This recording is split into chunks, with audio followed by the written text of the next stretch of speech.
Bom dia, meus irmãos e minhas irmãs. Dando prosseguimento então aos nossos estudos, neste momento estamos trabalhando o livro de 2 Crônicas e no dia de hoje então nós vamos trabalhar o capítulo de número 21 de 2 Crônicas, né? Então, neste capítulo 21, Esdras, ele nos apresenta como foi então a transição do reinado de Josafá para o seu filho Jeorão, né? E o primeiro versículo do capítulo 21, porque a gente vê que no capítulo 20 ele encerra de uma forma meia, digamos, esquisita, né? Não diz a respeito, como todos os outros reis, né? Fechando um capítulo dizendo morreu tal rei, foi sepultado, né? Ele diz só que ele se aliou, né, com outros reis e que construíram navios e que esses navios afundaram, não é verdade? E aí então no primeiro versículo do capítulo 21, ele narra então que descansou Josafá com seus pais e foi sepultado com eles na cidade de Davi.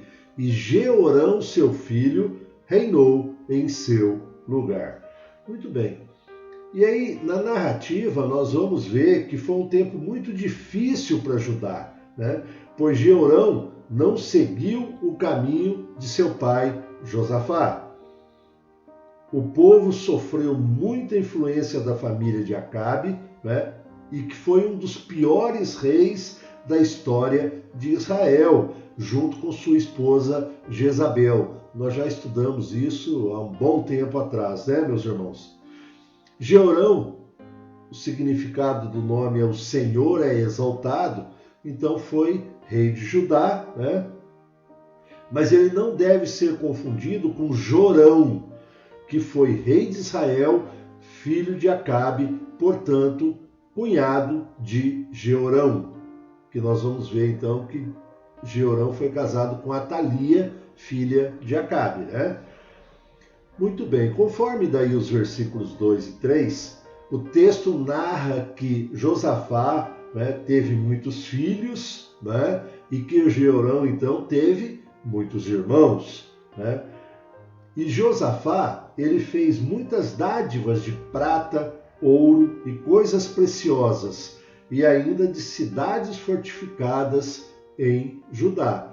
E na aula passada nós relembramos essa questão. Por que a prata em primeiro lugar? Porque a prata, neste tempo, era mais valioso ou mais valiosa do que o próprio ouro, né? Muito bem. Porém, o reino de Judá, Josafá concede a Jorão, por ele ser, então, o primogênito. Reinou em Judá por 8 anos, de 848 a 841 a.C. E apesar, então, deste homem ter recebido tanto amor, Jeorão soube somente odiar, tornando-se um terror para a sua própria família, ao ter as rédeas do poder em suas mãos, assassinando os que seriam melhores reis do que ele. E aí nós vemos então o caráter negro deste homem, né? Ele foi o primeiro rei de Judá a evitar uma disputada sucessão ao trono, mediante o ato abominável, como eu já disse agora há pouco, de assassinar os seus próprios irmãos, né? Além disso, assassina aqueles nobres que poderiam perturbá-lo, conforme narrado no versículo 4. Também prostitui as filhas de Judá através de infames ritos a Astarote. Nós já vimos isso também. Esta era a deusa dos Sidônios. Está narrado lá em 1 Reis, capítulo 11, versículo 5. Ela era filha de Baal, deusa da lua, da fertilidade, da sexualidade e da guerra, né? E aí, este homem, então, estabelece em Judá a idolatria a Baal, ou seja, deixa de seguir tudo aquilo que o pai dele havia feito, de tudo aquilo que o pai dele havia consertado, para se voltar novamente a oferecer rituais a deuses pagãos. Na continuação, então, o versículo 6, ele narra que andou nos caminhos dos reis de Israel, como também fizeram os da casa de Acabe, porque a filha deste, como eu já disse agora há pouco, era a sua mulher, e fez então o que era mal perante o Senhor. Meus irmãos e irmãs, então não há dúvidas, de que o seu casamento com esta filha de Acabe, chamada Atalia, filha então desse homem Acabe e Jezabel, foi um dos fatores que contribuíram para que tudo isso ocorresse, para essa volta então à idolatria, à busca de deuses pagãos, à imoralidade, à prostituição e demais coisas que aconteceram naquele reino. E aí o que mais admira em tudo isso, meus irmãos e irmãs, é que ele conseguiu então reverter totalmente tudo o que era bom, que seu piedoso pai Josafá tinha conseguido realizar. E é interessante notar, entretanto, que Deus permanece fiel à aliança com Davi. Deus havia feito aquela aliança com Davi, alguns anos antes, 200 anos antes, pelo menos, e Deus não destrói o reino de Judá, a despeito da perversidade deste rei. E nós já vimos em várias ocasiões, quando Deus coloca a mão e diz: eu vou destruir esse povo, eu vou acabar com esse povo, eu vou acabar com essa pessoa. E aí Deus, no seu amor infinito, na sua misericórdia infinita, ele retira a mão e deixa então que as coisas continuem acontecendo. Muito bem. Aí nós vamos ver o texto que diz: porém o Senhor não quis destruir a casa de Davi por causa da aliança que com ele fizera, segundo a promessa que lhe havia feito de dar a ele sempre uma lâmpada, a ele e a seus filhos. Isso está narrado em 2 Crônicas, capítulo 21, versículo 7, e no livro de 1 Reis, capítulo 11, versículo 36. E a respeito desta aliança, irmãos e irmãs, nós não vamos ler aqui, para não tomar o nosso tempo da aula, mas vocês podem ler em casa, Está destacado lá no segundo livro de Samuel, capítulo 7, versículos 14 a 16, e vocês podem recordar isso lendo em casa. Muito bem? E a respeito então da lâmpada, quando Deus fala e narra a respeito de que Davi era a lâmpada, Davi então era considerado a lâmpada de Israel. Está lá em 2 Samuel, capítulo 21, versículo 17. E os seus herdeiros então teriam o mesmo título, sendo alvos da especial proteção divina, da especial proteção de Deus. Está lá em 2 Samuel, capítulo 7, 12 a 17. Muito bem. Aqui então nós podemos notar que a casa de Davi estava à beira de uma aniquilação, ou seja, de uma destruição total. Jeorão merecia sim morrer, mas Deus preservou a sua vida para cumprir a promessa que havia feito a Davi de uma dinastia permanente. E assim Deus faz. Em seguida, nos versículos 8 até o 11, é narrado a primeira rebelião daí, que é a rebelião dos Edomitas. Se vocês se recordam, nós já estudamos isso. Os Edomitas eram descendentes de Esaú. E esses homens se rebelam contra Jeorão.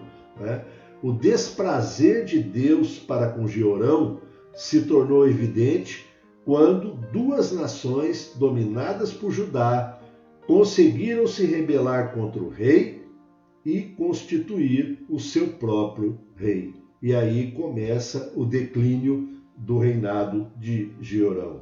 A punição imediata que o rei sofreu era para que ele visse o seu reino começando a se enfraquecer e perder o domínio sobre as pequenas nações vizinhas, dentre elas, Edom e Libina. Aí nos versículos 12 a 15, o cronista então, ele destaca ou narra a condenação de Jeorão pelo profeta Elias. A única menção que nós vamos ver do nome de Elias, deste profeta, nos livros de crônicas, está aqui neste momento. O cronista, então, ele relata, ele acrescenta um relato da carta profética de Elias. Nela, o Senhor Deus o repreende severamente e descreve exatamente como será a sua morte. Primeiro, ficaria terrivelmente doente e por causa dessa doença ele morreria. Agora fica uma pergunta no ar. Elias poderia realmente ter enviado uma carta a Jeorão? O ministério do profeta Elias deu-se sobretudo no reinado do norte. E aqui nós estamos falando de Jeorão e os outros que nós já estudamos, e que o Júlio dará continuidade, a respeito do reino do sul. Muito bem. Elias, então, ele fazia oposição a Acabe e os seus descendentes, Desculpa. 3, 2, 1. O ministério do profeta Elias deu-se sobretudo no reino do norte. E aqui nós estamos falando do quê? Do reino do sul, Jeorão e os outros reis que nós vimos anteriormente. E que o Júlio dará continuidade, então, nos próximos estudos, E aí a gente vê que Elias, ele fazia oposição a quem? A Acabe e aos seus descendentes, Porém, em 2 Crônicas, capítulo 21, versículos 12 a 15, que é o que nós estamos vendo e recordando aqui, encontramos daí esta carta enviada pelo profeta Elias ao rei Jeorão de Judá, por conta da idolatria que se havia difundido no reino do sul. A questão é, nessa época, Elias já tinha sido trasladado? O livro de 2 Reis, ele relata o traslado de Elias no capítulo 2 e o início do reinado de Jeorão de Judá no capítulo 8. E aí, como nós ficamos? Nós precisamos compreender, então, que a disposição de capítulos no livro de Reis não é necessariamente cronológica. Jeorão começou a reinar no 5º ano do reinado de Jorão, filho de Acabe, que ainda reinava em Israel. Além disso, quando Jorão subiu ao trono de Israel, Jeorão exercia uma corregência com seu pai, o rei Josafá, já há 2 anos. Assim, Jeorão reinava sobre Judá ainda durante o reinado de Acasias em Israel, a quem Elias confrontou e que está lá no livro de 1 Reis, capítulo 1, versículos 2 até o 16. O profeta Elias, então, viveu em Israel até pouco depois de Acasias morrer, de forma que ele ainda estaria em atividade durante o reinado de Jeorão em Judá, sendo totalmente possível que ele escrevesse uma carta ao rei idólatra. Os versículos 16 e 17 destacam, então, mais rebeliões contra Jeorão. E aí a gente vê que o tema da rebelião, como um sinal de desprazer de Deus, ela continua. Desta vez, Deus despertou o Senhor contra Jeorão, o ânimo de quem? Dos filisteus e dos arábios. O texto ainda relata que estes subiram a Judá, deram contra ele e levaram todos os bens que se acharam na casa do rei, como também a seus filhos e as suas mulheres, de modo que não lhe deixaram filho algum, senão Jeoacás, o mais moço deles. Assunto que vai ser trabalhado então na próxima aula pelo irmão Júlio, né? E aí o texto aqui relata Jeoacás, e eu citei agora há pouco Acasias, né? Esse nome vem a ser o que então? Uma variante de Acasias. Está lá no capítulo 22, versículo 1. Portanto, não há nenhuma contradição de nomes aí neste momento e nesse tempo aqui, tá bom, meus irmãos e irmãs? Os versículos 18 a 20 narram então o final do reinado de Jeorão. Deus encerrou o seu reinado afligindo-o com uma enfermidade fatal e, segundo os historiadores e a narrativa do próprio cronista, possivelmente possa ter sido um câncer. Está narrado ali no capítulo 21, versículo 19. Jeorão morreu relativamente jovem, com 40 anos de idade. Seu epitáfio, ou seja, a inscrição sobre o seu túmulo, destaca lamentavelmente e declara: andou nos caminhos dos reis de Israel. Está narrado ali em 2 Crônicas, capítulo 8, versículo 18. O seu povo não lhe queimou aromas como fez a seus pais, e foi sem deixar de si saudades. Sepultaram-no na cidade de Davi, porém não nos sepulcros dos reis. Concluindo então, irmãos e irmãs, o propósito do cronista Esdras era exaltar a dinastia davídica que continuava em Judá, o reino do sul. Ele ansiava por informar seus leitores de que, terminado o cativeiro babilônico, fora através da dinastia davídica que a tribo isolada de Judá teve autoridade política para dar continuidade à história da nação de Israel. E isso nós vamos ver nos próximos estudos. No próximo domingo, Júlio dará continuidade de mais alguns estudos e eu retorno lá no mês de abril, né? E que você tenha, irmão e irmã, uma semana abençoada na presença do Senhor, que a ação do Santo Espírito de Deus possa permear a sua mente, a minha mente, o seu coração, né? Para que nós possamos ter uma semana abençoada, estudando a palavra do Senhor, que você possa estudar aí e ler e reler dos capítulos 22 em diante, para que a cada domingo eu e você possamos entender aquilo que estamos trabalhando então nas entrelinhas. Que Deus te dê uma semana abençoada e até o próximo domingo, no nome de Jesus. Amém.